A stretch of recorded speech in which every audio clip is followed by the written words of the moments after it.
We are very happy to welcome you on the fourth webinar of AFINet, which will be held by Jim Orford. But we also have a series of further webinars, which you can find on the website, and participation is free to everyone. And for all of you who are not yet members of AFINet, it would be great if you would consider to become one, because like Jim will point out in his talk, we've already reached some milestones, but I think we still have quite a way to move on. And I would warmly welcome every one of you to join us. So regarding our speaker today, I don't know if it really is necessary to introduce Jim, but I'll do so. Jim Orford was trained in clinical psychology and obtained his PhD at the Institute of Psychiatry in London. Then he moved to the university and a health service post in Exeter, and subsequently became professor of clinical and community psychology at the University of Birmingham, where he also served as head of the Alcohol, Drugs, Gambling, and Addiction Research Group. And since then, he has researched and written extensively about alcohol, drug, and gambling problems. Several books came out, including Psychological Models of Addiction. And one of his main areas of interest always has been the impact of addiction problems on the family and of developing methods for helping and supporting affected family members. So the Alcohol, Drugs, and the Family Research Group in the United Kingdom was also among the pioneering groups that focused on the impact of addiction on family members. And this group has developed the 5-step method, and I'm sure Jim will also tell you some issues about that. Then he received the International Jelinek Award for contributions to alcohol and other addiction studies in 2010. And he's a honorary member of the Society for the Study of Addiction, which also supported AFINet in many ways. And he was elected in 2011 as honorary fellow of the British Psychological Society. And of course, he's a very important founding father, I would say, of AFINet. And today he will talk about seeing the bigger picture and some ways ahead for AFINet, including ideas on how to reach affected family members earlier and to provide evidence-based support to them. And I'm very happy to hand over to you, Jim, and you will talk about, I think, 45 minutes, and then we'll have enough room for discussion. And so the floor is yours. Gallus, thank you very much for that kind introduction. I'm delighted to be here to give the latest AFINet webinar. I've got some slides, so the first thing I'm going to do is share my screen with you. And let's hope that works well. Okay, right. What I want to do in this webinar is be a bit provocative, really. I want to suggest that maybe there's some ways that AFINet can go ahead in its work. Some of the things it can do more of that it's not doing at the moment, or you follow some new paths. So I hope this will provoke some discussion. That's my purpose. So the second slide, Gallus, if you'd be so kind, which simply says my background. That's worked okay. You've got the second slide. Yeah. Good. Okay. I won't ask you every time. I'll assume it's working okay. Yeah. I just wanted to say my background. I call myself a clinical and community psychologist. And my background is in clinical psychology, as Gallus kindly explained. But I discovered fairly early on in my career, I discovered a branch of psychology called community psychology. And this was very active in the United States when I first came across it. Since then, it's developed and expanded. It's quite strong in Latin America these days. It's quite strong in South Africa. And it's strong in a number of European countries, Britain being one, Germany is another, Italy is another, Spain, Portugal also. And I suppose when people ask me, well, what is community psychology? I usually say, well, it's about seeing the bigger picture. Take something like, oh, I don't know, take unemployment. There was a time when unemployment was very high in Britain, when I first came across community psychology. And psychologists, if they got involved at all in looking at unemployment, tended to look as a default position, tended to look at individual psychology. Why were some people unemployed? What was it about some people that kept them unemployed? What could individuals do about it? The community psychology approach would say, well, what's the bigger picture here? Why are people unemployed? Why are there not enough jobs? So the community psychology approach to unemployment would be, well, let's try and understand why it is that there aren't enough jobs for people. What is it about the labor market? Not just what is there about individuals. So that's an important bit of background. The next slide then, if I could have it, Gallus, please, is our stress strain coping support model of addiction and the family. This is a model that our group anyway in England have been working with for a long time. It goes back to the days when stress and coping was a very influential way of looking at how families responded to difficulties of various kinds. Addiction would be just one, but chronic physical illness would be another. Ongoing mental health problems would be another. And essentially what it is a model which looks at individual family members, AFMs, affected family members. I'll use the AFM expression a number of times. Affected family members, in our case, affected by addiction. Family members affected by others' addiction in the family.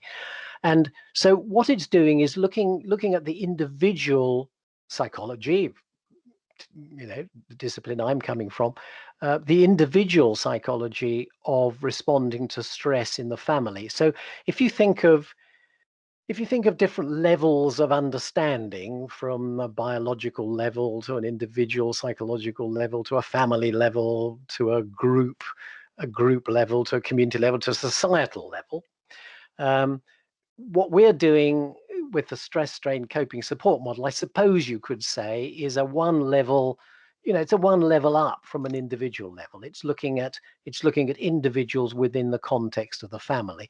But what it's not doing is looking at the broader picture, the bigger picture, within which the family is situated. So that takes me on to the next slide, which is attempting to build a bit of a model of the bigger picture. So what we've got here now is the family. We've got the affected family member and I'll call him or her the relative, the person that the affected family member is worried about, concerned about on account of their addiction, in the middle of a web of powerful influences. The power, how power is exercised and where power lies, and power and powerlessness are central concepts within community psychology. So what we've got here is the affected family member and the relative they're worried about within a network of powerful other influences. And part of that web is what I've called here the addiction supply industry. And part of that industry, obviously, in many cases is illegal. It's illicit. It's criminal. In the case of many of the drugs that people get addicted to, it's illegal. But in other cases, alcohol, tobacco, gambling, most of gambling, this is a legitimate legal industry. Not everybody in the addiction supply industry is powerful, of course. I mean, there are lots of pretty powerless people in the supply industry, but there are also lots of powerful people, lots of people making a lot of money, and a lot of people wielding a lot of influence. Then there's government, and government may, if it's an illegal industry, the government may be good at controlling the illegal industry, or they may not be good at controlling the illegal industry.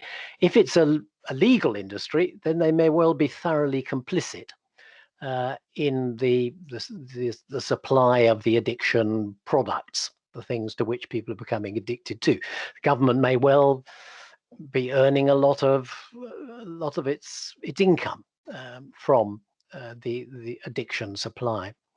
And then we've got down the bottom left, we've got what I call professional service attitudes. So it may be that professionals who are at all concerned about addiction may or may not be well versed in understanding the influence of addiction on the family. They may know a lot about that. They may not know much about that. They may be confident in responding to affected family members. They may not be confident about it. Their professional organizations may strongly support them in working with affected family members, or they may not. And we know sadly that it's often the case that the professional attitudes are not totally embracing of the effects on the family and family members. And similarly, public attitudes. We've got prevailing public attitudes. Are they supportive of what we're trying to do in AFINet and the interests of affected family members or not? And then at the bottom right, we've got something called structural resilience. I mean, in a way, you could see our stress strain coping support model as a family resilience model. I know a number of people in AFINet have been using the word resilience for some time, and I think that is a strong word, and it's a word we're all getting used to using a lot now. You know, how resilient are we to living within the lockdowns imposed by the COVID pandemic? So this in a way is a looking at the bigger picture of resilience. So structural resilience is, and I'll come back to structural resilience in a minute. So if I can go on to the next slide, Gallus, please. This is an old slide that we ran up some time ago, and I rather like it. It's the idea that affected family members are a group who have no voice. And if you think about it, this affected family members, they're quite difficult to identify. They don't cause a lot of problems really, either, or immediate problems. They're not obvious problems either to the health system or to criminal justice. They're not associated with any one priority health problem. They don't create a problem of public disorder. They don't have a collective voice. Not actually got any name. A lot of people would want to call affected family members carers. I mean, I've always thought that was not really a very appropriate expression to use, because a lot of affected family members, in my experience, would like to care a lot more, but actually the very nature of addiction makes it actually rather difficult to care. The people they're worried about are often not around a lot of the time. They're too busy doing other things. They're not around to be cared for. So care is not quite right. And so the group we're interested in don't have any name. They tend to be neglected. They're often blamed, and sadly, they often blame themselves. They often feel they're to blame in some way, or that they feel ashamed of their position. The next slide, Gallus, thank you, is just really looking to see if there are any models around which can be helpful to us in looking at this bigger picture that I'm trying to paint. And there are a number of possibles. I've just mentioned two here. In my discovery of community psychology, one of the models I came across fairly early on was something called conservation of resources theory. Somebody called Hobfall from the United States, I think. And the idea here is that things are stressful for people when their resources necessary for survival, necessary for achievement of their life goals, are threatened or lost. And the kind of resources that Hobfall was talking about were personal resources, such as occupational skills, people's self-esteem, things to do with household possessions and the home itself, health and employment resources, knowledge, people's knowledge, obvious material things like money, like credit. So all these are resources which may be lost or threatened when people and families are under stress. The second one, which I just mentioned here, is Martha Nussbaum. She's been very influential in international relations and international development work, and this is the capabilities approach, which I'm sure a number of people will have come across. And her basic idea is that no one should be so constrained by powerful circumstances or powerful other people or powerful influences in such a way that their basic capabilities are threatened. And by basic capabilities, the kind of things she was talking about are bodily health, what she calls bodily integrity. In other words, people should feel secure against attack, against assault, against abuse. Emotions, she talks about. People's emotions should not be overwhelmed in such a way that they can't function. Affiliation, the capability of affiliation with others, and play, she includes. People should have, one of our basic capabilities, she thinks, is play, and this fun. So this is a basic amongst the capabilities that may be threatened or lost if people are too surrounded by and too powerless in the face of powerful other people or circumstances.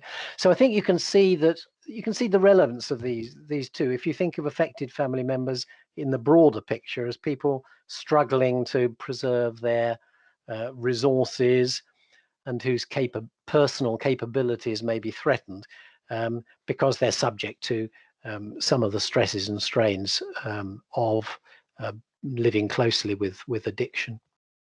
So the next slide, just while I'm still on the sort of theoretical background, if you like, I'm trying to paint a bit of a theoretical background which expands our basic stress strain coping support model to look at the bigger picture. I've come across this idea of resilience and the idea of structural resilience.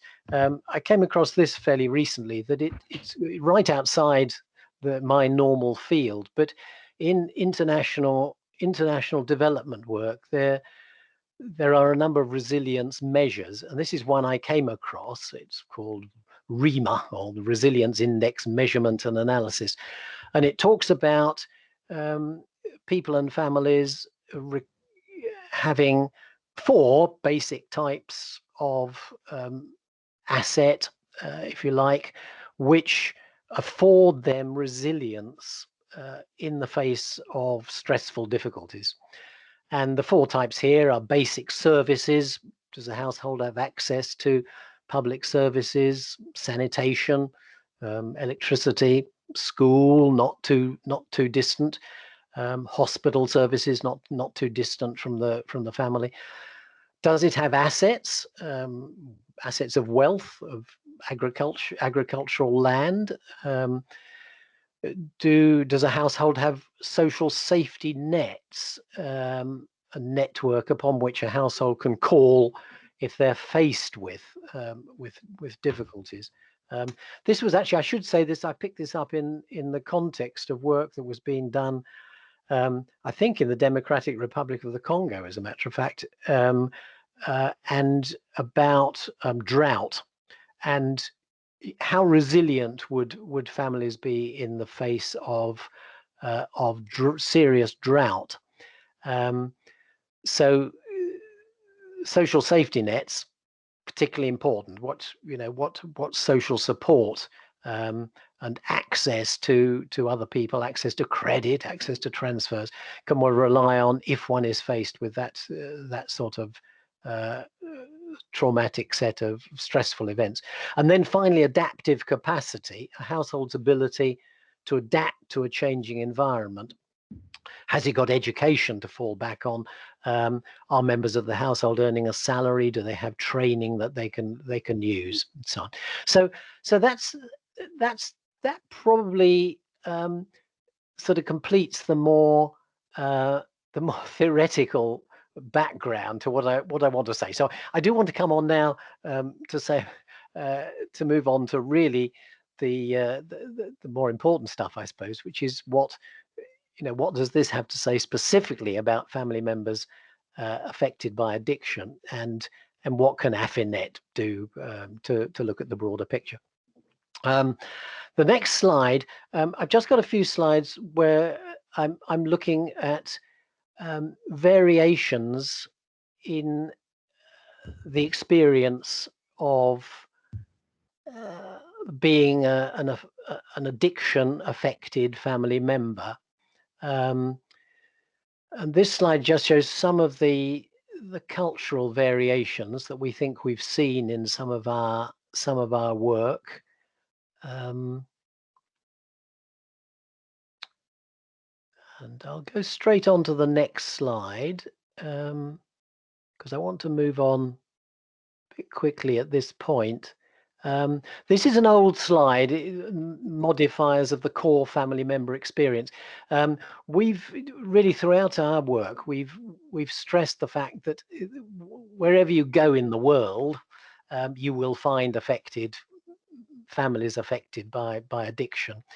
And there's a lot that is common to the experience around the world, what we call the core experience. But it's modified by a number of things. It's modified by whether the affected family member is male or female, what the family's material circumstances are, and a number of other factors. What the substance is, what the substance or addictive activity is that the relative is engaged in. But I want to move on to looking at this in a slightly different way in the next slide, because the conclusion that I've come to, and which was written up in a paper published in Drugs Education, Prevention and Policy just a few years ago, was that there are a number of themes about variation, and I thought there were probably 3 of them. So the next slide shows the first one. This doesn't work so well if you're showing different slides, but so the first one is that accumulated burden is greater, and therefore it's more difficult for family members to cope. Their resilience, if you like, is not so strong, and their level of strain, their level of personal strain, the symptoms of strain that they experience is higher, where accumulated burden is greater, where there's greater exposure to family disharmony, where there are fewer material resources to draw on, and where there are more additional hardships. And the international work that our group has done over the years, I think, has drawn our attention to a number of these factors.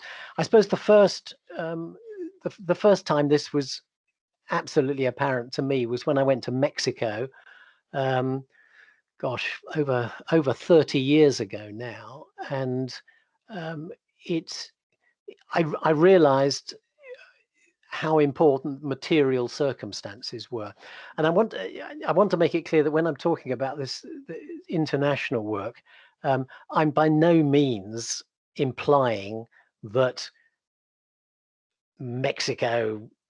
this happens in Mexico and this happens in Britain, and Mexico and Britain are quite different. There are material variations in Britain. There's no question about that. Some people are poorer than others. Some people are less resilient because of their material circumstances. But if you go to other countries, and particularly if you go to a medium income country, when you've spent all your life living in a high income country, you can't help being brought face to face with the obvious fact the material circumstances are really important. So when I went to Mexico City and worked with Guillermina Natera and others in Mexico City, there it was quite obvious that a number of the families that they were in contact with were from our experience, in very difficult material circumstances. So if a wife was facing an alcohol problem in her husband, then this was going to have an enormous impact on the family's material circumstances. It would almost certainly mean that she was going to have to go out to work or have 2 or 3 jobs in a day, spend a great deal of time outside the home, managing to pull money together to keep the family going. And this was clear in other countries where I've had privileged access to qualitative interviews. For example, interviews from Goa in India through Richard's colleagues in Goa, and in Nigeria through the work of our colleague Akan Ibanga in Nigeria. And it's quite clear that people facing alcohol substance problems in those countries are very often facing very considerable additional burdens. For example, in Nigeria, it was quite obvious, and I think this is true of so much of Africa, as I understand it. We're so used in European countries to having schooling provided for our children and our grandchildren free as part of universal resources. That isn't true in much of Nigeria. So a lot of the people were talking about how they were finding it very difficult to find the money to send their children to school, the transport to get to school if it wasn't close by, books that might be necessary, the fees, the school fees, and additional hardships. One of the things that came across to me from some of the Indian interviews that I was reading was just how often it was the case that family members were not just facing an alcohol or a drug problem in the family, but they were facing additional burdens as well. There might be an extended family for which a wife was responsible, and there might be more than one member of the family with serious and chronic physical or mental health problems. So the accumulated burden is something which I think differs between different families and affects their resilience. The second factor, if I can go to the next slide, which is what I call the importance of structural subordination and dependence. Women and children, particularly, being in a position of subordination and dependence in the family compared to men, and particularly women living in families and cultural groups where a higher value is placed on hierarchy. I mean, was true. It was true to me when I went to Mexico. It's can be true in India as well, but it particularly came home to me, I think, when I had a PhD student in Birmingham, Asisha Mojaria, who was a Sikh woman herself from a Sikh family, and she did her PhD with Sikh women whose husbands had alcohol problems, and the women, the wives who were the main participants in the research were all first generation immigrants to Britain, and they all had arranged marriages. And it was quite clear from their accounts that there were limits to the ways in which they can cope. So we've always talked about, with our model, we've always talked about withdrawal coping as being one of the main methods of coping, and it's groups that advise families, Al-Anon, and so on, will often say the best thing you can do as an affected family member is to create some distance, some emotional distance, if not physical distance, between yourself and a person who is continuing to take part in an addictive activity that's affecting the family. Well, it was quite clear that these Sikh wives would not and could not do that. I mean, they would say things like, we can't do what you white English women do. There's no way in which I'm ever going to leave my husband. No way in which I'm never going to have his dinner, not have his dinner on the table for him. However he's behaved, however coercive his behavior is, however abusive he is, there is no way that I'm going to withdraw in the way that I see some English women are able to do. So so that was my second conclusion that I reached. And the third one, going to the next slide, is that there's about social support and the need for good quality social support, whether that comes from other people in the household, or whether it comes from the extended family or friends, or whether it comes from the neighborhood, or it comes from professional sources. And again, some of the work in different countries has brought home how important this is and how complicated it is. Nigeria, it was quite clear from the interviews that I read that affected family members in Nigeria were often surrounded by extended families who would really go out of their way to try and be helpful. So whereas we in England might well say, well, none of our business. We're not going to interfere in a family unless we're invited to do so. Often that didn't appear to be the case in Nigeria. People came round and they expressed their views and talked to people and looked to see if they could be to influence the person who was experiencing the addiction problem. But at the same time, that of course could create conflicts. And I suppose nowhere was this clearer than it was in our work in Northern Territory in Australia. So several of us were involved over a period of years in the Northern Territory with their program for trying to help indigenous families where there were alcohol problems.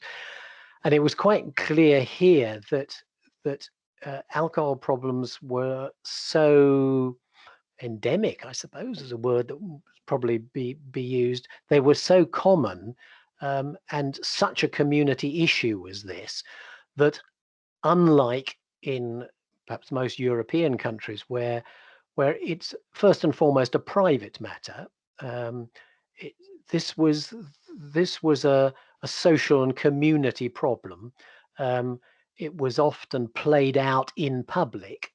So if there were conflicts, quarrels, domestic violence, it was often much more visible and much more apparent to neighbors and others. But it also became a community issue. It became a local political issue, much more than, as we would see it, I suppose, an illness issue. This is an illness that individual people have is I suppose, our predominant model of how we would see addiction problems here. It had become much more a political, social, community, public problem in that setting. So those are the three.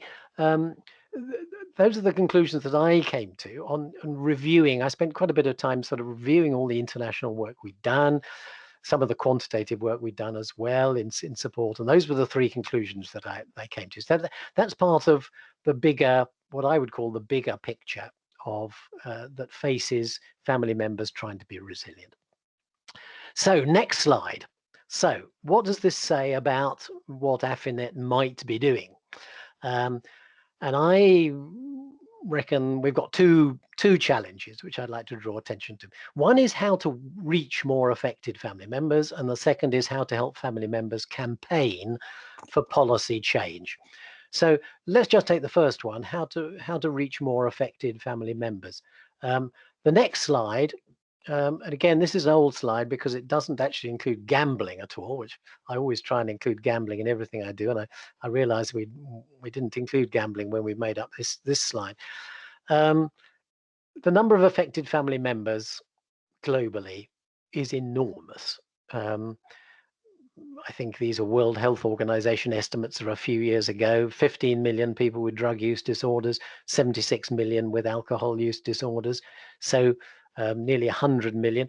So even if you take a very, very cautious estimate, if you say there's just one AFM, just one person seriously affected, each time there's an addiction problem of that kind, it means there's going to be a minimum of nearly 100 million, 91 million, nearly 100 million affected family members. So this is colossal. This immediately doubles the number of people who are personally affected, half of them because they have the disorder, if disorder is the right word, and you can double that number by adding just one person per household is affected. And most people anyway would put the multiplier far higher than that. I mean, you hear people saying, 5 people are affected, 10 people are affected.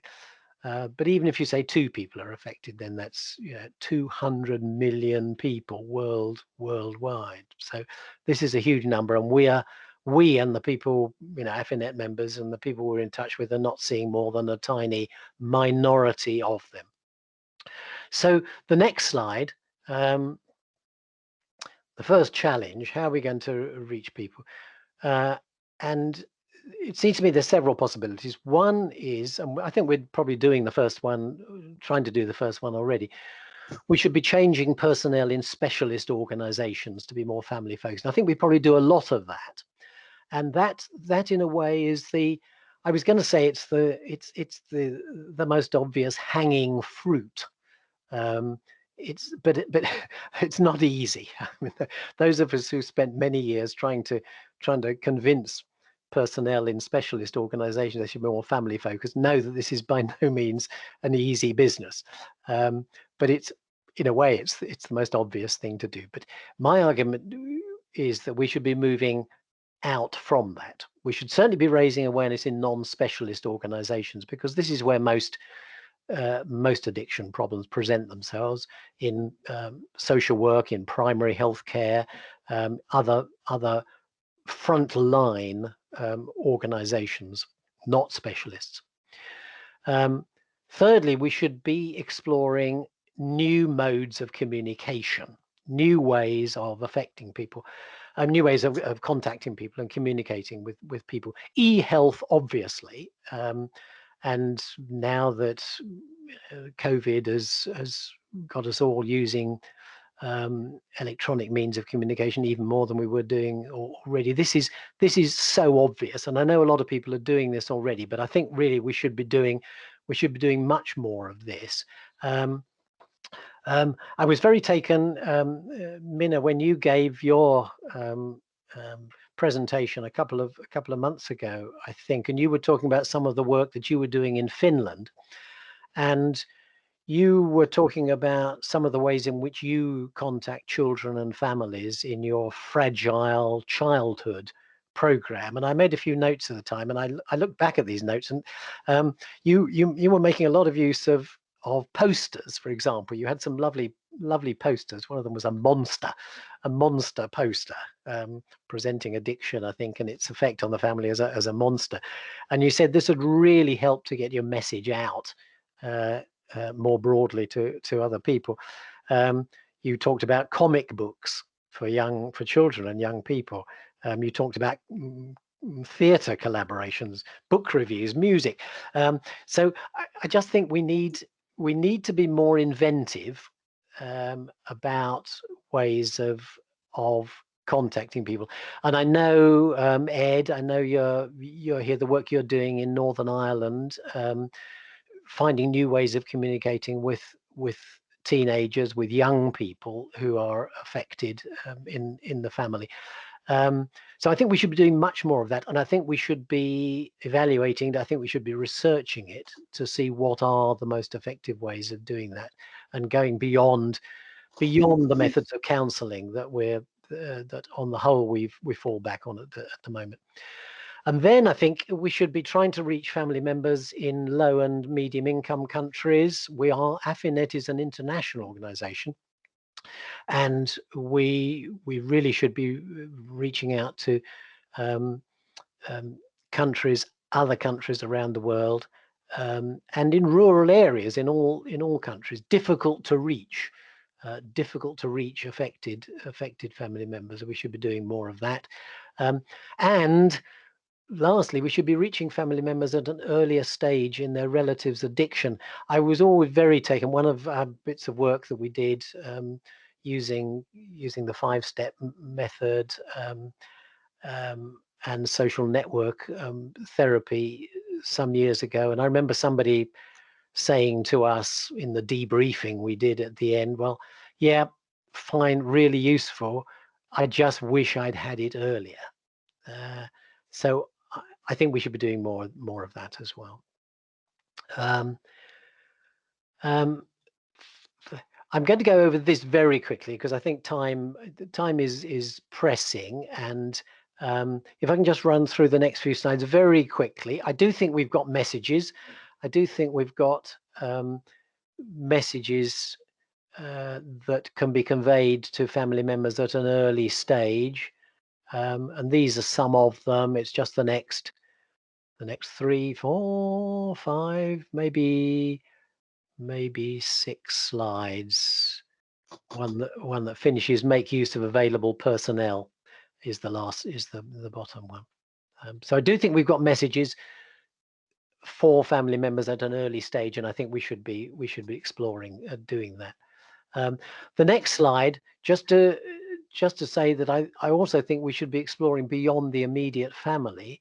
And I think there's a lot to learn about how we all cope with addiction in other people. I was very taken with a biography that I read some years ago about Charles Kennedy.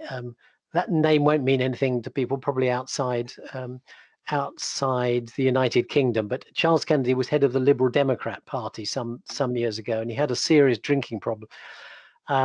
And it took the Liberal Democrat Party a long time to get to grips with it. So, colleagues, how do we deal with colleagues? How do we respond to colleagues? How do we cope with addiction in colleagues? How do we cope with close friends? Do we cope? Do we take a back seat? Do we do anything? What coping methods do we use? The next slide. Do we engage in trying to do something about it, or do we keep away from it? Do we withdraw from it, or do we accept it? Right, and then finally, and I won't go on very much longer because I want to leave plenty of time for discussion. The second challenge is how to help family members campaign for policy change. And challenge number 2, this slide should be headed, and these are some of the types of campaigning that I think family members can do and which we should support family members in doing. Campaigning for their inclusion in their relatives' treatment, for more help for them in their own right, for improved professional training, for consideration of bereaved family members, and then more political type of campaigning against outlets for the sale of addictive products, particularly those affecting children.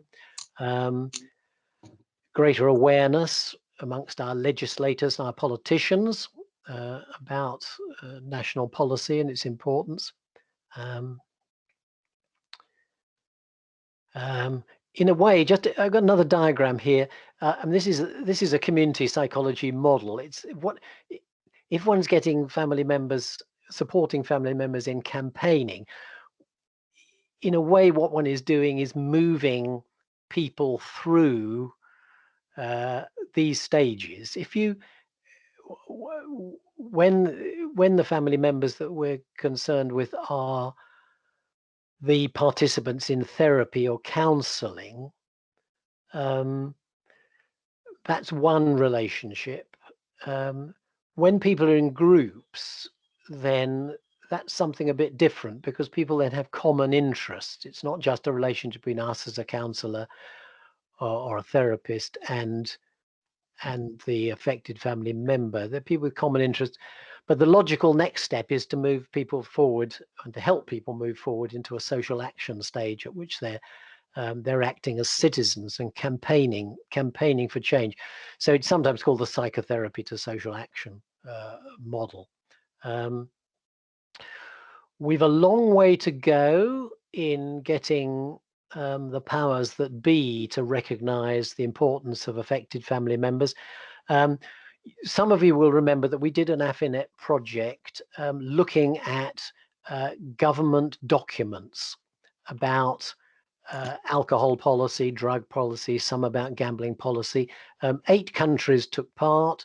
We looked between those 8 countries, we looked at just over 30 policy documents that had been produced. And to go to the next slide, what we basically found was that there was very limited recognition of affected family members in government policy documents. Some of the policy documents were state or there was federal or country documents. Some were territory or state policy documents. Some only referred to drugs, some only to alcohol, some to both, some included gambling, most didn't. But whatever the nature of the documents, either they made no mention of affected family members at all, or they mentioned them in name only, or mentioned them but only in a very peripheral way. It was very common for documents to occasionally talk about effects on families and communities and leave it at that. So they just acknowledged that, yeah, there was a thing called families and communities, and one should look at that as well. But it wasn't developed in any way, and it wasn't followed through. Those few that did mention it confined their mention to children, which obviously is highly important, perhaps the most important area. But they didn't go beyond that and talk about affected family members in general. We did find 2 documents, and I'll just mention one of them. This is the next slide. Good examples. Example A. This was a substance misuse strategy for Wales, 2008 to 2018. And what was noticeable about this document is that right from the beginning, it mentioned affected families. And the whole document was built around 4 priority action areas, and supporting and protecting families was one of them. And then even in the executive summary, there was a really nice diagram that showed action all the way through, from prevention all the way through to treatment and recovery.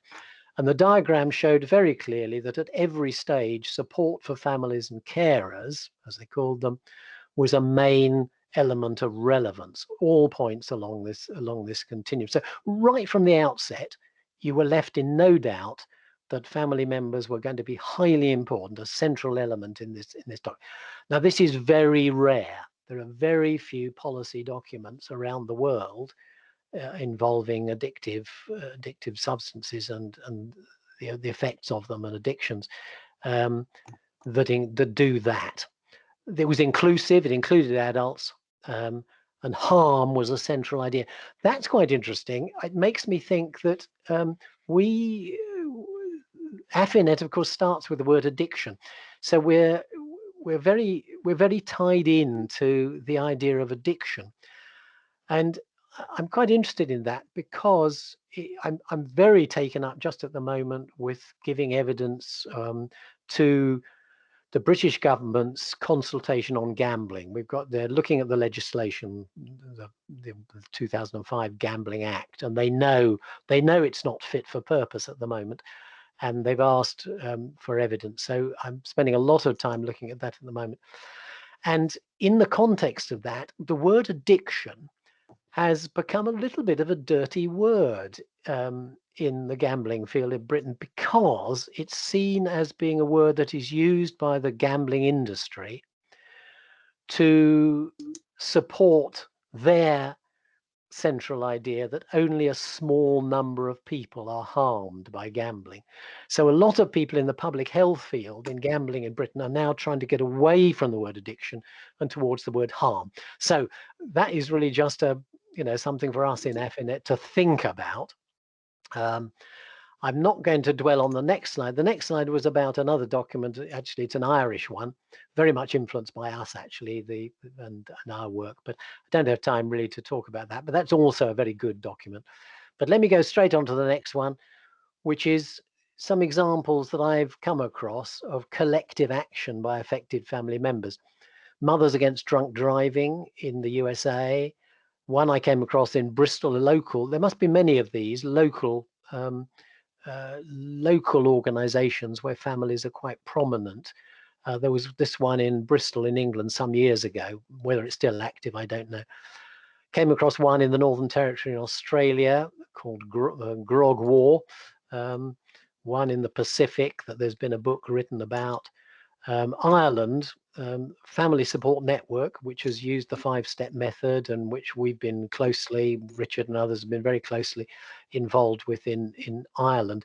And an organization which I'm currently involved with, Gambling with Lives, which is an English campaign group that started 3 or 4 years ago by a couple whose son took his own life, had a serious gambling problem.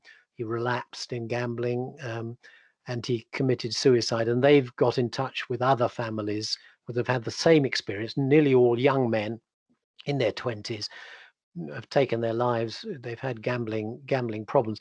They've become extremely active, and they're a very good example of an active campaigning family member groups. So finally, before I finally shut up and open it up for discussion, what might we do more of?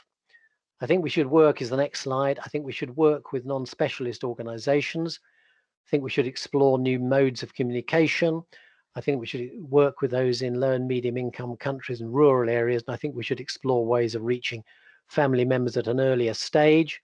And the next slide, I think we should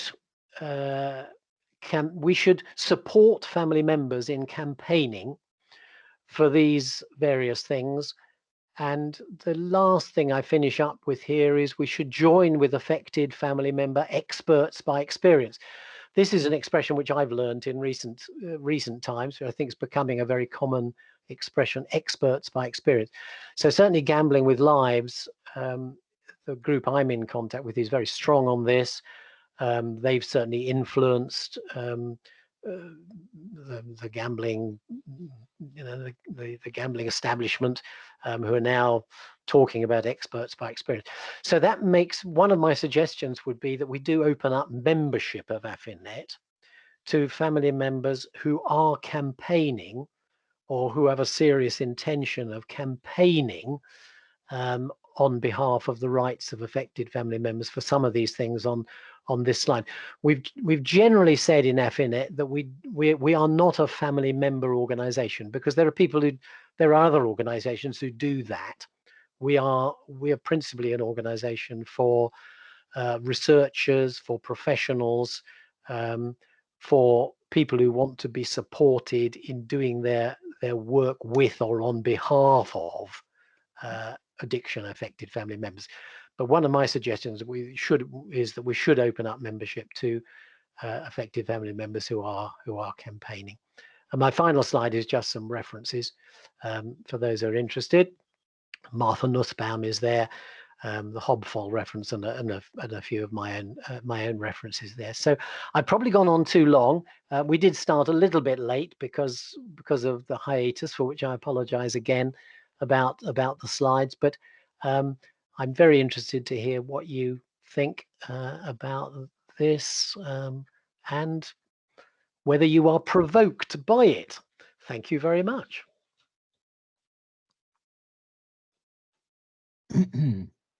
Yeah, thank you very much. I hope I managed to end the presentation. So, Jim, I suppose your camera is off. Oh, is it? Okay. At least I can't see you. Right. Oh, well, I'm clicking. Ah, there we go. I think should be on. Should be on. Perfect. Should be on. Yeah, good. Perfect. Good. So thank you very much for your excellent talk. And I suppose there might be a lot of questions or comments. So I think maybe the easiest thing would be if anyone who has got a question just writes a question mark in the commentaries. So I could take one after another. And well, maybe since there seem to be no questions at the moment, I'm still typing. Okay. Okay, but it would be sufficient if you would just put a question mark in the comment section and then ask your question in person to Jim. Okay.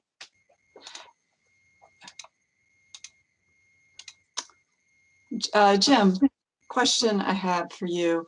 Under the social support of the AFM experience, would you also include societal views on the family role in addiction and addiction overall as one of the big barriers that family members have to seeking out help? Yes, I'm sure I would. I mean, I suppose I was thinking of social support as a positive, positive means of social support, whether that be emotional support. I think we tend to talk, certainly in England, we tend to think of the kind of social support that other people can give as being emotional social support, understanding the experience of the affected family member and where she's coming from or he's coming from, and what the dilemmas that she or he faces are. But and in some other countries, material support is more important. But I think you were thinking of family, of community attitudes as being barriers to support. I think you were saying. I mean, if I've understood you correctly, that certainly makes me think of some of the things I've heard of in, I think in Mexico, certainly in some of the interviews that I read in India as well, I think, and probably Nigeria, about people feeling that their neighbors blamed them. So if you live in a community where alcohol, I suppose is the best example, where it's the general understanding is that men drink a lot. It's the right of men to drink a lot. And if your husband, if your husband is drinking and you're criticizing your husband, then it's not certain that people are going to side with you on this. They may think you're not being a particularly good wife, or you're not understanding the rights of men in your community. I mean, I've certainly seen that in a number of the interviews, but maybe that's not what you meant. Maybe you were thinking of something else. No, actually, that is what I meant. So here in the United States, the concept of the family playing an integral role in being codependent and enabling the person who's using then creates this concept that the family's part of the problem, and then they often feel like they're undeserving of help. Or also, and for any other American researchers online who want to correct me, I think there's also then, just a sense that they don't know where to turn, because that is the prevalent attitude towards families here. Yes, yes, I certainly, yes, I see. I see what you mean. Yes, that's yes, I think we see that a lot in different countries around the world, and certainly, sadly, blaming family members, blaming themselves, either because they didn't see this happening, or they think they might have played a role in the development of the problem, or now they're just not doing the right thing. They're facing dilemmas: should I do this? Should I do that? And they think they're probably doing the wrong thing. So people, I think, everywhere are very inclined to blame themselves. I mean, that's one of the reasons why in AFINet we try and get away from the codependency idea, because if part of our role is to develop good professional attitudes to family members, the codependency model is not the model that we would want to propagate. We wouldn't want your average primary care health practitioner or social worker to start from that codependency premise that there's probably something wrong with the family as a whole, and other family members are codependent. But yes, the whole issue you ask about, I think, yes, is very important. Yeah. There is also a question by Daniela on how to overcome guilt and shame to involve AFMs in campaigning. I don't know if Daniela wants to put anything on top of that, but the question is how to deal with guilt and shame. Yes, well, yes, interesting. I mean, in my experience, the little experience I've got of working with this one group that I mentioned, Gambling with Lives, is that shame is not their uppermost emotion. They do have strong emotions, but their emotions are anger, anger at what the government has not done, that the government has not kept people safe. It didn't keep their son safe. It's not keeping other people who are involved in gambling safe. It's not controlling the gambling industry. It's allowed the gambling industry to run riot, and to invent new ways of exploiting people and taking money off people. They're angry also with researchers. I mean, they're angry with researchers for not having researched suicide. They say, it took us, it took our son taking his life before people seem to wake up to the idea of suicide. And now people are talking about suicide because we've drawn people's attention to it. So they feel angry. And anger, of course, is a very necessary emotion for campaigning. So, and I suppose because I'm deeply into sort of gambling at the moment, and there's this British government consultation going on. It's been a special interest of mine, that a lot of people who themselves have problems with gambling, and I'm not necessarily talking about family members now, but people who have gambling problems themselves, are simultaneously ashamed of what they've been doing, and angry with the gambling industry for having exploited them. So I think campaigning draws on different emotions. And I think we're very used, those of us who come from a clinical background, are very used to people having emotions of shame, of depression, of anxiety. And if you like, these are emotions that put people in a one down position. And one of the things of moving people along from being counseled through to being members of groups, through to being citizens taking action, is that you're moving people from a one down position to being a position where they are exerting strength. And I do think that's quite important. And it's because, to me, one of the most useful ideas in this field is the idea of powerlessness. And as somebody interested in community psychology, I've tried to develop that idea that addiction is a lot about powerlessness. That if you're addicted to something, you feel powerless. This is why it's so depressing to be addicted. But if you're a family member where you see a loved one being addicted, then you at second hand, you feel very powerless. So campaigning is a position in which family members and others can actually take on a much more powerful position. Yeah, there are also two other issues. Richard wrote that you just talked about the views of people who are already campaigning, and so the question is, what about those who are feeling guilty and ashamed? And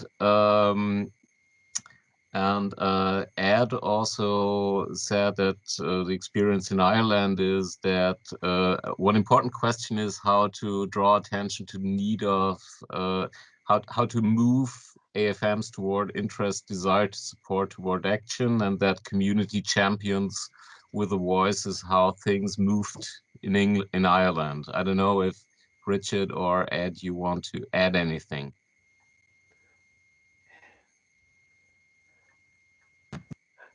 Yeah, I'll just come in and say, yeah, I mean, I agree completely what you're saying, Jim, about the group that you're working with. But these are people who have made that journey already. So they have found their anger, and they're using that to empower themselves to try and make a difference, which I think is very powerful. And as Dermot Craig has also written about how anger being a prevalent and powerful emotion is really important. But it's the question that he asks, and I suppose I thought the question that was being asked before by Daniela is how do we get people to recognize that instead of feeling ashamed and guilty, they can start to feel angry. I think once somebody's killed themselves,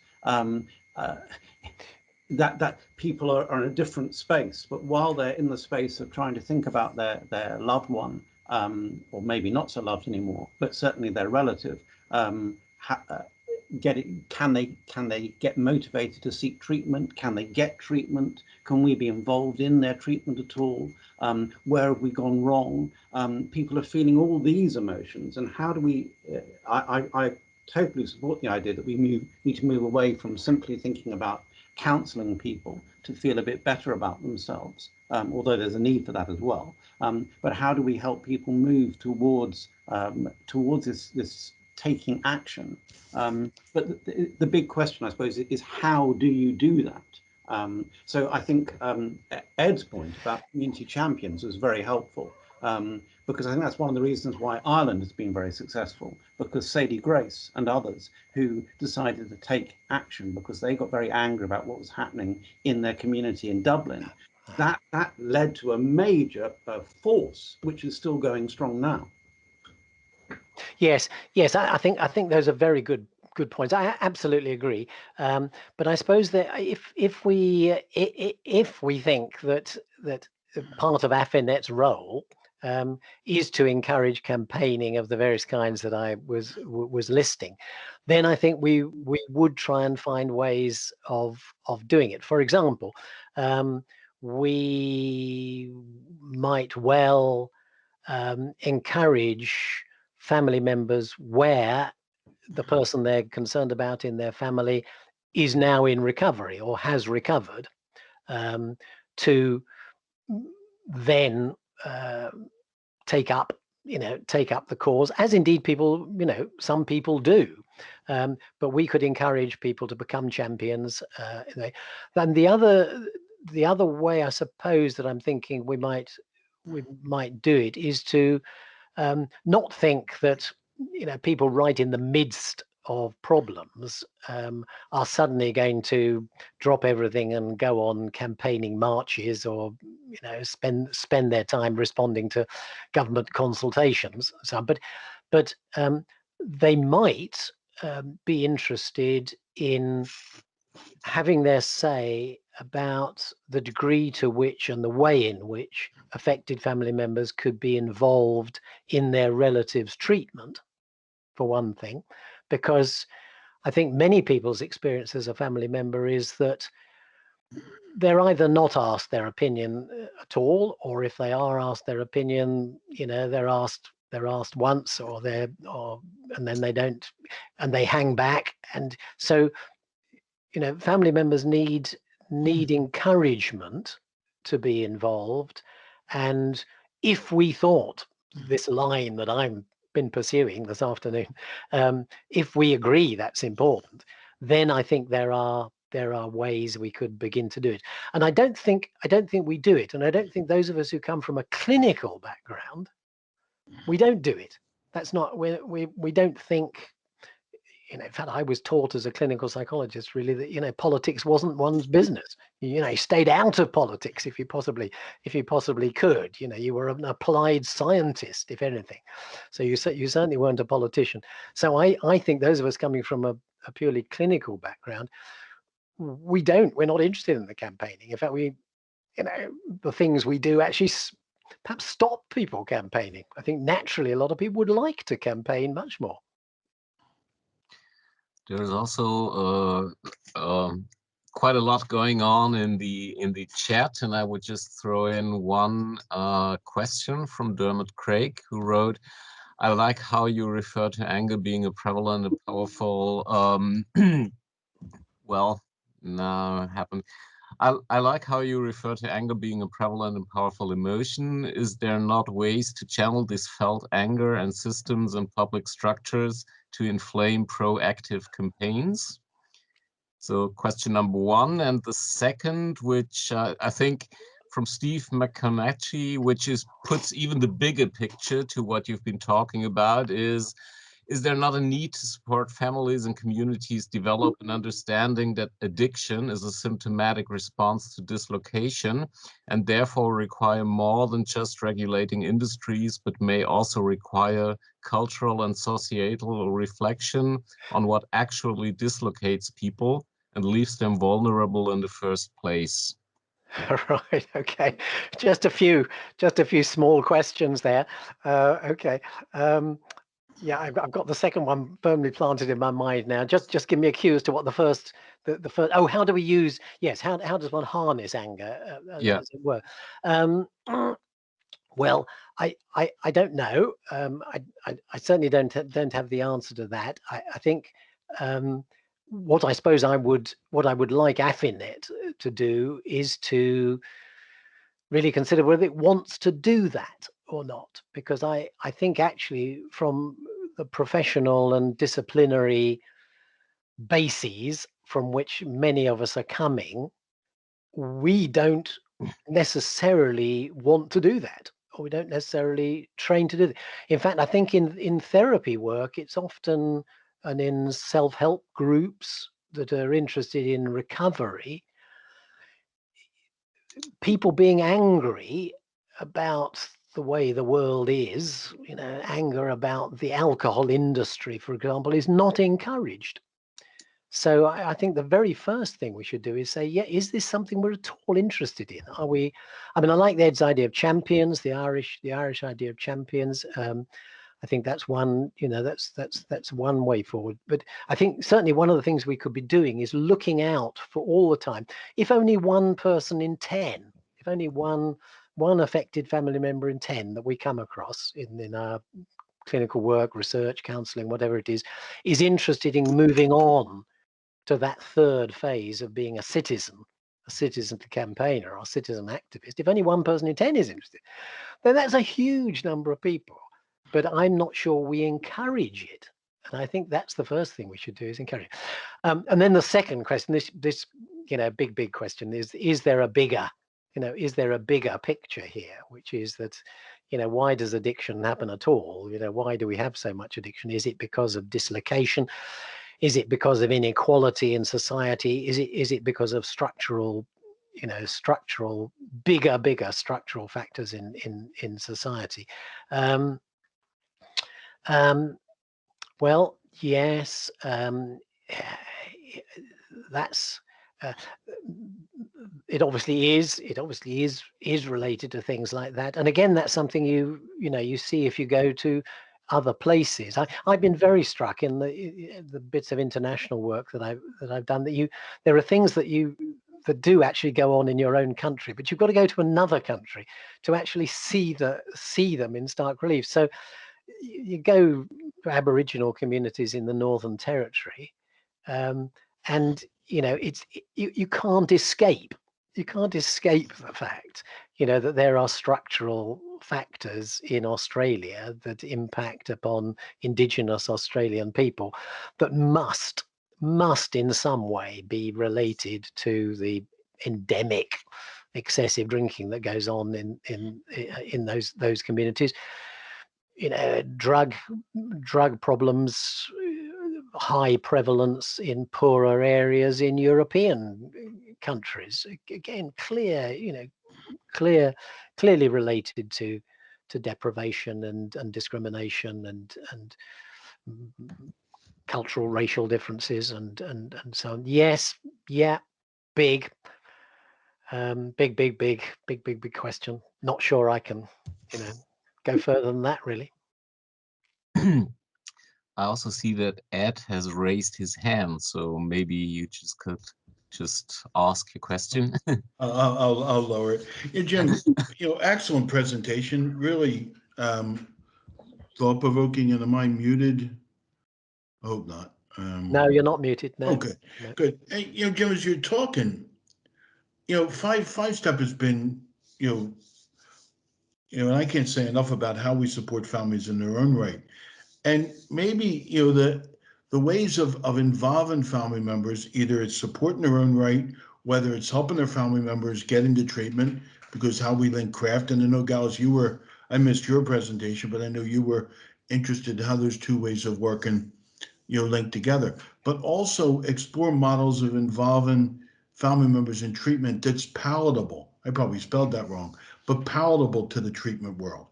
Because I think the treatment world, sees that as too much work, it's too much hassle, it's too much. But if there's ways of involving family members in treatment that the treatment world can embrace, maybe that's something we should look at all three things. Yes, I certainly don't think these things are incompatible at all. I mean, I think they're highly compatible. In fact, that model, those three blocks, that diagram I had of the psychotherapy to action model, I mean, I picked that up again from one of my early influences in community psychology, which was somebody called Sue Holland, who was working in a poorer part of London at the time, with women on a large social housing estate.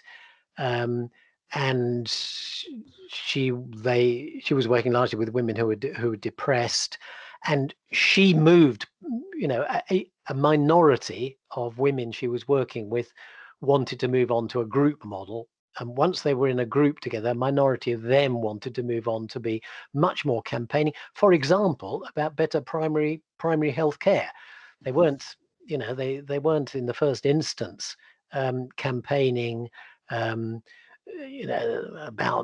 government or about inequality. They were campaigning for a better primary health care, doctor and nurse service for their estate, for their locality. So it's so I think that was a good example.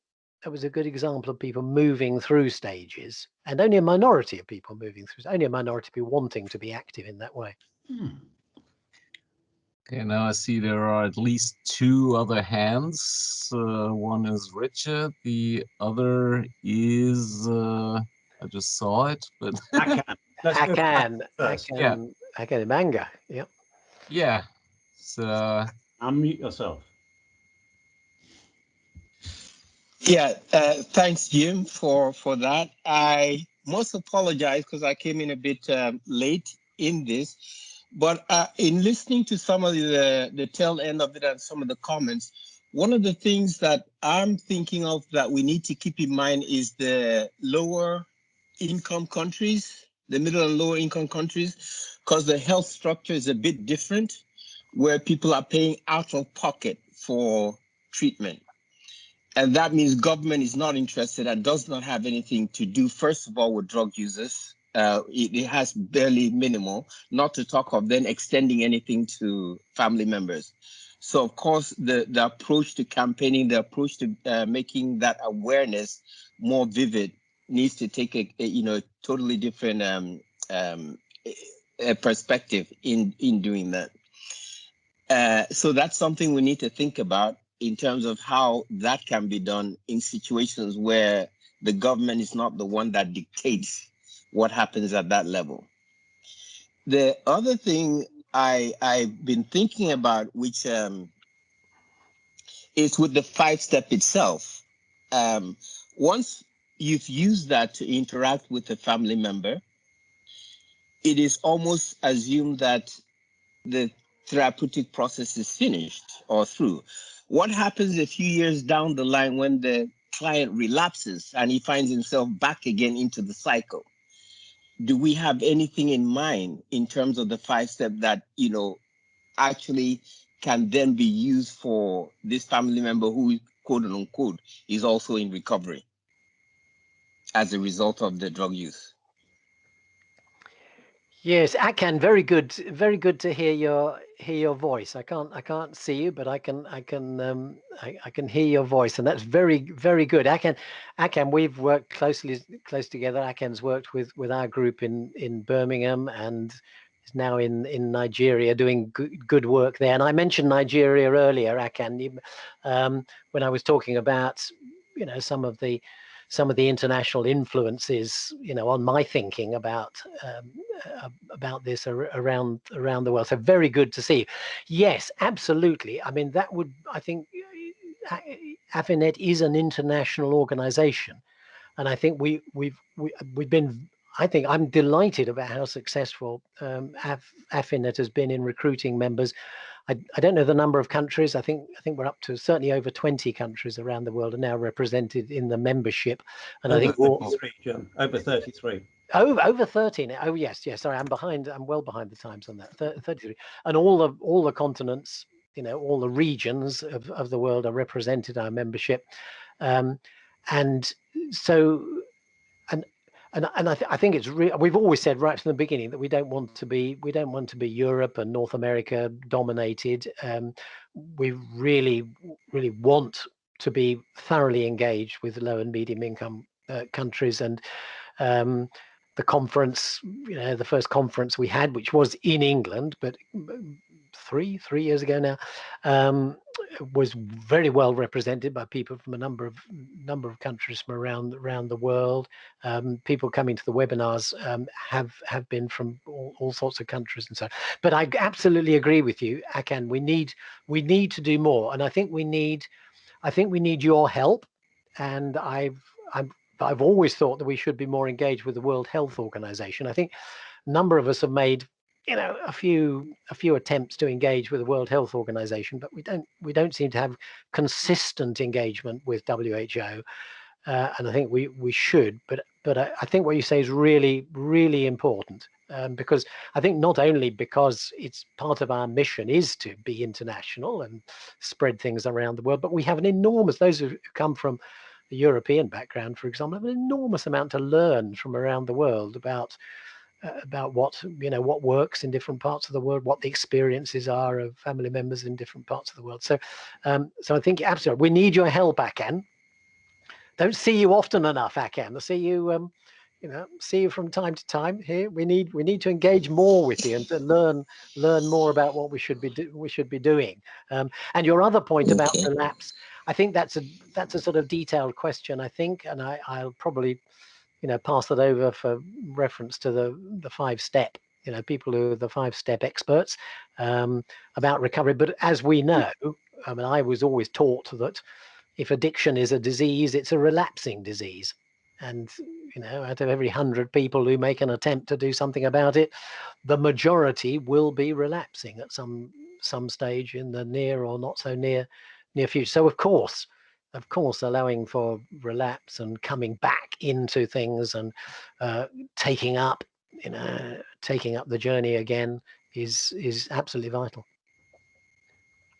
There is also a lively exchange in the chat about campaigning, which I think is wonderful, and we will copy the chat as well. Richard still has his hand up. I just wanted to say two things. The first thing was about one of the things that makes things worse. You were saying in an early slide, Jim, was about family disharmony, and you were saying how that was brought very strongly to bear when you were doing things in Mexico and so on. But I just wanted to say that of course came up very strongly in our risk and resilience work even earlier than that.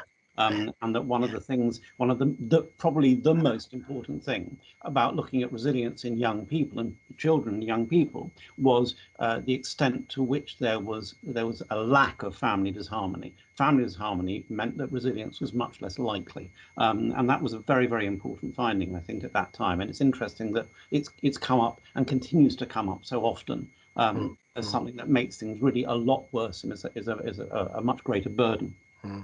The other thing I wanted to say was about the whole thing about effective family members joining AFINet. And is that your phone going? It is. I'm going to just carry on talking. I'm just going to get rid of it. Just throw it out of the door. Yeah. Yes, I know. So AFINet does not have a bar on effective family members joining. It depends on the category. What we don't say we're for is for people who are joining by virtue of being effective family members, because we're offering help and treatment and therapy to them. But what we say is, if an effective family member is a practitioner, then they can join, obviously, because they're joining as an effective family member who's also a practitioner or a researcher or a policymaker. Now, so I don't think the argument that you're making is about whether or not effective family members should or shouldn't join. I think the argument you're making is whether or not AFINet should be providing support for campaigning. And at the moment, what we try and do is provide support for researchers in this area. We're trying to improve the lot of effective family members, and we're trying to support researchers who want to do that, and policy makers who want to do that, and practitioners who want to do that. And the argument I hear you making is perhaps we should also be trying to support campaigners who want to do that. And that seems to me to be a really good idea. Whether or not those campaigners are effective family members or not doesn't seem to me to be the key issue. The key issue is whether we should be supporting campaigning. And if so, maybe lots of the people campaigning will be effective family members. But I don't think the distinction about whether someone's an effective family member or not is the reason why we should take someone as a researcher or as a policymaker or as a practitioner or as a campaigner. If it's something that we think we should be supporting, and I agree with you, I think it is, then that's something that I would very much welcome AFINet growing to, saying, let's see how we as a group can support campaigning. Yes, very good point. I generally agree with you. The only thing is the experts by experience point, that when it comes to campaigning, there is an argument that professionals campaigning are not going to be very effective unless they have on board experts by experience. So I think you're right, but just to qualify what you've just said, experts by experience will be an essential part of that. This is just a question I was thinking about the whole time, because I think the expert by experience issue has got a kind of dialectical moment, since, for example, I remember when we did a larger research project, there was another research group that made kind of participatory research, mainly in self-help groups. And they presented that the true identity or the reality of affected family members is that they're all codependent. These have been people who have been long involved in self-help group issues. And I think this is a kind of a meaning which to a certain degree contradicts the AFINet philosophy. And the second idea is we got two very old self-help movements in Germany for parents affected by addiction of their kids. And the one is more like, well, you have to get into distance. The other group says, well, we need the legalization of all illegal drugs because illegalization is what harms our kids. And so I just wonder if there is a certain heterogeneous element in conclusions where affected family members might start campaigning, and how could AFINet deal with that according to your ideas? Yes, I think that's a really interesting set of questions there. I think one of the things, if you accept my idea about the relationship between us as professionals and affected family members, as in a way moving from counseling through to groups, through to people being active citizens engaged in campaigning, the power balance changes. And as the power balance changes, of course, we as professionals will be challenged. So we're not used to our professionalism being challenged. We like to think we are the experts. But as you move through that change in the power balance, and as the experts, the whole experts by experience movement is a very interesting one. I mean, people are saying, you professionals are not the only experts. In fact, there are experts by experience. So it's a very interesting expression, that experts by experience. The power balance changes, and inevitably the things that people want to campaign about and how they want to campaign may not be things we approve of. One of the examples I gave was this local organisation in Bristol, in Southmead, in Bristol, and the write-up of that made it very clear that there were real tensions arose both within the campaigning group and also between the campaigning group and the professionals who, because at one stage the fathers wanted really to act as a vigilante group and go round and have a word with people who were selling drugs to their children in their area. Well, that might well not be the way that we would recommend that people campaign. It was an example of we won't always, they won't, people start to campaign, they won't always be campaigning in the way that we think is sensible or the way we think is most productive. Yeah, but this might be an interesting debate. I'm looking at the time. It's almost 4:42. But I also saw that Deborah Warner also noticed she's got a comment. So maybe I would like to give you the opportunity. Hi, it's Debbie here. So I'm from Melbourne in Australia. Our organisation, APOD Family Support, that uses the 5-step method, was set up by affected family members. And so I guess by using the 5-step method, our families have become so much more empowered that they actually are out doing, doing research, and I guess there's so much learning in becoming empowered as family members, and learning so much around research and how important it is, to have this combination of experts and family members, and how well it works. And we've just had a very big Royal Commission into our mental health system in Victoria, and the affected family members from APOD Family Support through the 5-step method were instrumental in having in that input, and all our recommendations have been accepted by the government. Mm-hmm. Oh, thank you very much for that. I mean, that's really good to hear that. And in a way, what you're saying is provides a really good answer to some of the questions that were coming up earlier. That one of the ways for affected family members to be really effective, of course, is to set up their own services, or to be given a very influential position in devising services.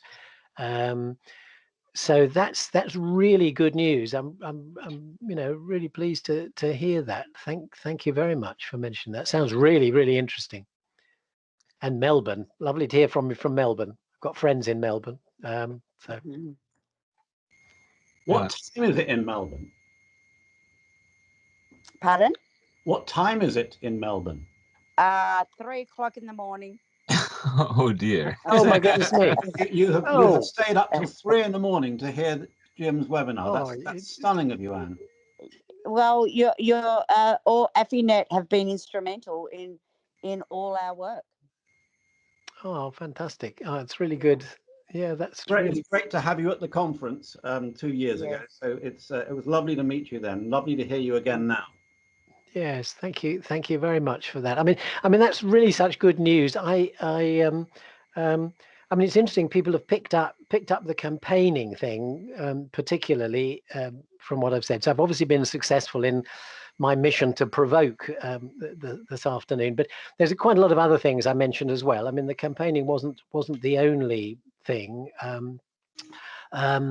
But I do just want to say that I think, although I've tried to be provocative and suggest things that I think maybe AFINet should do more of, or perhaps isn't doing enough of at the moment, I am absolutely thrilled about what AFINet is doing. I mean, when some of us came up with the idea of an international organization like this a few years ago, I don't think we could have expected that it would be, it would be going so well, that it would have so many members in so many different countries doing so many good things. So what I'm talking about this afternoon is really building on something that has really become strong, and I'm absolutely delighted about that, and proud and delighted to be a member.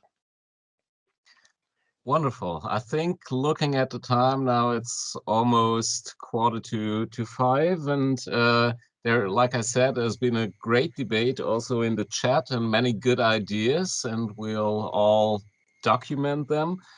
So many thanks to you, Jim, and to all of you for your engagement during the discussion. I also would like to remind you, we're just announcing it, that in September we will have a small virtual conference of AFINet, because due to the pandemic, we won't have the opportunity to have an in-person conference, but we will hopefully have one next year. And of course, you're all invited to submit abstracts, and we hope to see many of you there again. And also, we've got our webinars on a monthly basis there. So next month, Anne Whitaker will talk about an intervention for affected parents. And there's a real interesting program for the rest of the year. And yeah, so hopefully we'll all meet again. And if you're not already an AFINet member, I hope that Jim made you some appetite to join AFINet, although no excessive appetite, as I assume, according to his book title. So thank you all for participating. And yeah, hope to see you again next month. And thank you very much for you, Jim, and your great input. Yeah. And if you have got colleagues who couldn't attend, like all other webinars, this one has been recorded and will be available on our website soon. So thank you very much.